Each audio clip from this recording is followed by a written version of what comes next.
Hi, my name is Tristan Mooney. Today I'd like to bring forth some information about a topic that I think more of us should be informed about, and that is automated and electric vehicles and their impact on the world as we know it. So to introduce, automated vehicles are kind of what we think of when we think of a Tesla, and the ability to let go of the steering wheel and everything kind of drives itself. So in the industry, the automotive industry, that's called an ADAS system, that's Advanced Driver's Assistance System. That typically consists of radio frequency sensors, laser distance sensors, and things like that that kind of help measure not only road speed but distance to the driver in front of you, lane keep assistance, and things like that. A lot of that is becoming standard technology on most new vehicles, but it's mostly important for the terminology of an automated vehicle. They're becoming more and more relative as we progress to a more technologically advanced world. And Joe Biden in 2022 decided that he wanted to try and generate a goal of half of all vehicle sales in 2030 being mostly EV purchases. Essentially, the goal for the environment is that automated and electric vehicles have a lesser carbon footprint than internal combustion engines, which are powered by fossil fuels, as we know, which go through a combustion process and a catalytic converter process that emits carbon dioxide, carbon monoxide, and water vapors. One of the first key points I'd like to bring up is that automated vehicles can potentially reduce the amount of cars on the road, which has a pretty decent number of impacts on the environment.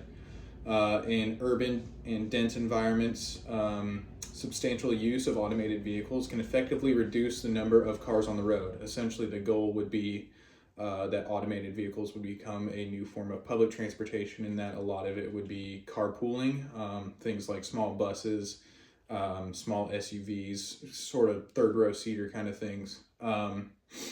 Fewer cars on the road lead to fewer collisions, and more efficient flow of traffic overall. That can lead to, with internal combustion engines, when there is traffic congestion, you tend to see a lot of idling, a lot of just longer run times on these internal combustion engines, which of course increase carbon footprint and such.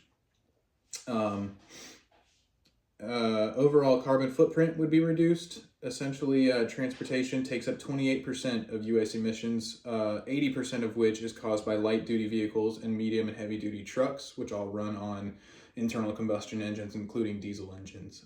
So essentially, the whole goal is not only to reduce the number of cars on the road, but to try and reduce carbon footprint by utilizing these automated vehicles and these electric vehicles to essentially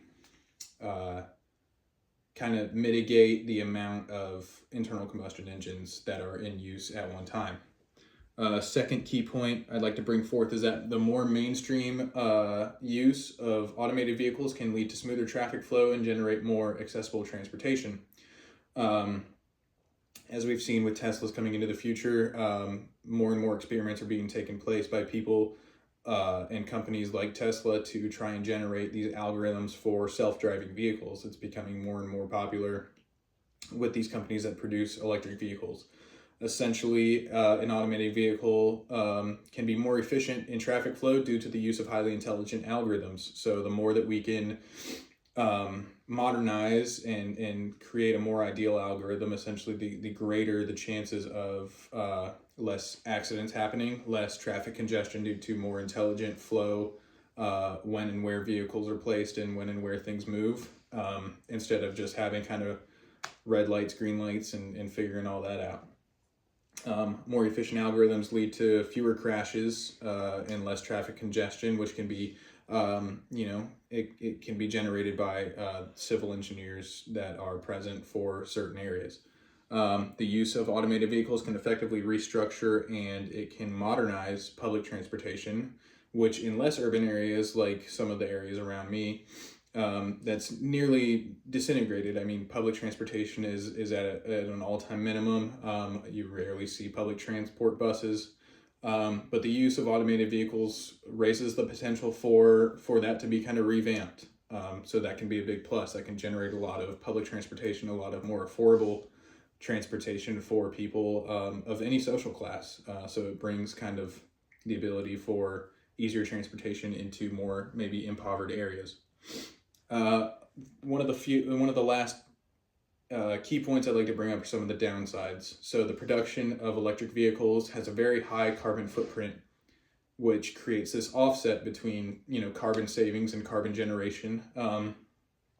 And even with the marginalized creation of carbon emissions from these vehicles, these automated and these electric vehicles, the time it takes to break even with an internal combustion engine of the same production can at times take close to a decade. So essentially what you're looking at is up to 8 years for the savings of an automated and electric vehicle to meet its production cost.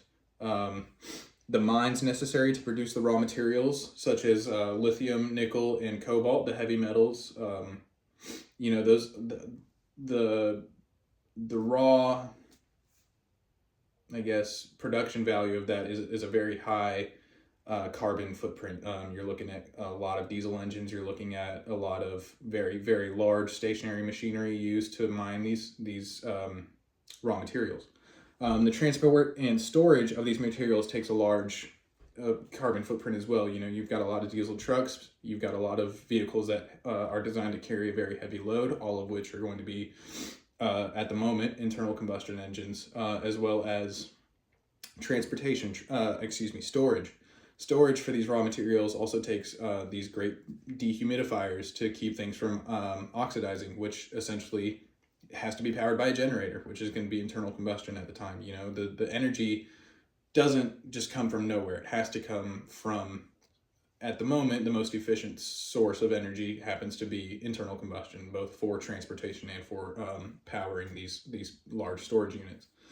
The raw materials have to be heated to very high temperatures, done by machinery that is fueled by fossil fuels. So you've got just a great number of things stacking up against the mitigation of the automated and electric vehicles and their carbon savings. You've got this really large foundation of a carbon footprint that it has to kind of fight itself against.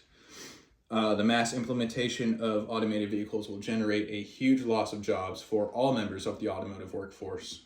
Just to kind of bring that into fruition, you're going to be looking at valets, public transportation drivers, personal chauffeurs, car wash workers, automotive technicians. With fewer cars on the road, you're going to be looking at fewer people that are needed to work on them. You're going to be looking at fewer people to drive them. Obviously, with automated vehicles, that's kind of the goal, really. I mean, there's just going to be a huge loss of workforce that I think people aren't really ready to fully grasp yet. I mean, millions of jobs across the United States are going to be lost.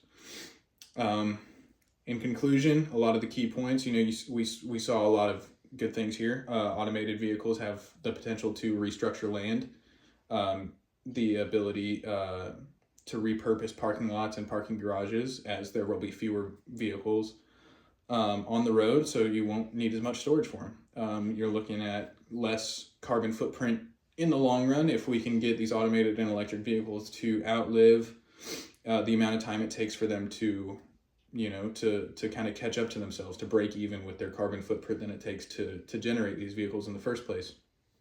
We also saw some of the downsides, the great carbon cost it takes to produce these vehicles in the first place. A lot of the things that go into making these vehicles, producing the battery packs, and storing the raw materials to produce not only the metal bodies for the car, but as well as the materials for those battery packs, are going to take a great number of fossil fuels to power not only generators, but transportation as well, and some of the heavy machinery it takes to